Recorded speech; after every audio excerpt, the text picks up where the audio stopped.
तामुलपुर एरियायाव थांनाय बोसोरबो खालामदोंमोन राजखुमब्रि थियेटार ग्रुप तामुलपुर आरो आं दैदेनगासिनो दङ बे टीमखौ आरो बिथांमोना जोंनिनो मावथि जों गासैबो लोगो नांनानै बिटिआर निफ्राय मोनसे फिसा फान्ड लाबोनानै बे वर्कशपखौ तामुलपुराव माने खालामनो सानदों अलरेडि जोंनियाव स्टुडेन्ट जाखाबाय माखासे आरो साथाम साब्रैसो नांबावगौ थांनाय बोसोरनि बायदि देग्लायबो जोबोद गाजा गोमजायैनो बे वर्कशपखौ जोङो सालायलांनो लुगैदों जाहाथे जोंनि खाथि खालानि गथ'फोरा मोजाङै सोलोंथों थियेटारा जि मोनसे ओरैबायदि मोजां जिनिस जायनि गेजेरजों जोङो मोजां खोथा साननो हायो समाजखौ सुद्रायनो हायो गाज्रि थासारिनिफ्राय जों बारग'नो हायो बेफोरबायदि खामानियाव इनभल्भ जाथों बयबो गथ'फोरा आरो गावखौनो गावनि पार्सनेलिटिखौ डेभेलप खालामनो हाथों होननानै आङो बे आगानखौ आखायाव लादों जों नुनो मोन्दोंमोन नोंथांनि कालारा गाबोनमोन बेखौ समनियासो लासिगोन होननानै मा बुंनो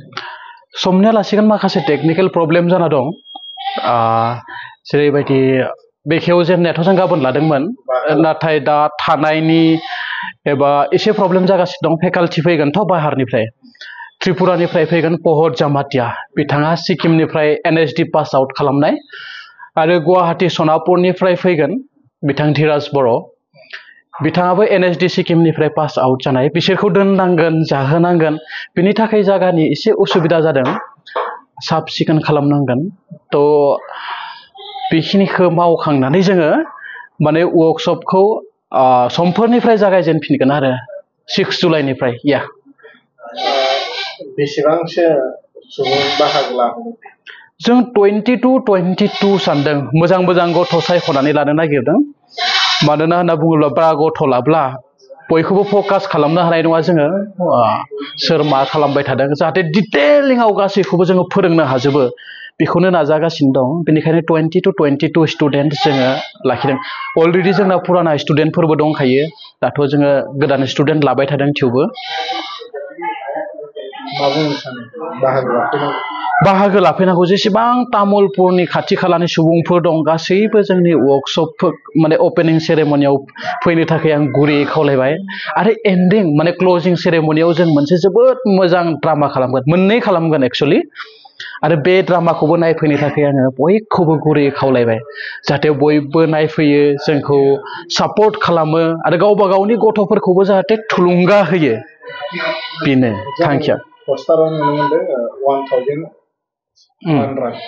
एडमिशन फिस लागोन बेखौ लानानै 1000 बै समाव लिरदोंमोन आङो जि समाव माने जोङो फान्डखौ एक्चुअलि मोनाखैमोन बिटिआर निफ्राय उनाव जेब्ला फान्डा जाबाय बेनिखायनो 1000 निफ्राय जोङो 100 लाबाय आरो दा 100खौ बेनिखायनो लादों जोङो दाथ' जोंबो बयबो यां बयनावबो फैसा गैया